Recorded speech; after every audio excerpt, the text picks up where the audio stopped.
You're at a crowded stadium or waiting for a train. You pull out your phone, check the top corner, and see 4 solid bars. Perfect.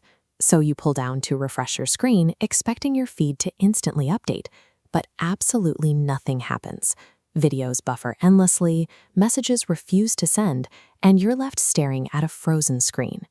We've all been trained to look at those little bars and assume they equal speed. 4 bars means fast, 1 bar means slow. Except that is completely wrong. Those signal bars have absolutely zero to do with how fast your internet is, because those icons are measuring a totally different invisible metric. Using them to guess your download speed is like checking your car's gas gauge to see how fast you're driving. What those bars actually measure is physical proximity and connection strength. They only tell you how loudly and clearly your phone's internal antenna is communicating with the nearest physical cell tower. Look at this schematic. Your phone establishes a glowing link to that solitary tower, and that's it. It is entirely isolated from the wider internet. When you see full bars, it just means your device is close enough to have a perfect, uninterrupted conversation with that specific piece of hardware. You've successfully reached the network's front door. But the bars give you zero information about what happens once your data actually gets inside. To understand what happens next, think of the cellular network like a physical highway system. Your signal strength is how close you live to the on-ramp. Full bars means your house is directly next to the highway. Look at this graphic.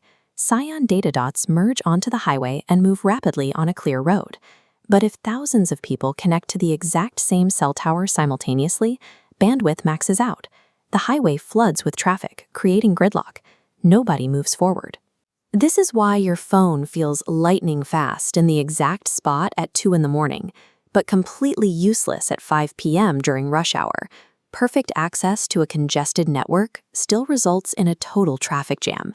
It is available capacity that dictates your speed, not your physical distance to the tower. Even without a traffic jam, not all cell towers offer the same type of highway for your data to travel on. Some towers are built on older, narrower 4G bands, while others use modern, high-capacity 5G technology. You can have a flawless 4-bar connection to a 4G tower, but your maximum possible speed is strictly capped by that older technology's limits. Then there are administrative limits. Once you hit a specific data cap for the month, cellular providers will intentionally slow down your data speeds, completely ignoring how close you are to the tower. Add in thick building materials that block high-speed frequencies, or an older smartphone processor struggling to render data, and the problem compounds. Your data is navigating invisible bottlenecks at every single step of its journey, from the carrier's corporate servers all the way down to your phone's internal microchip.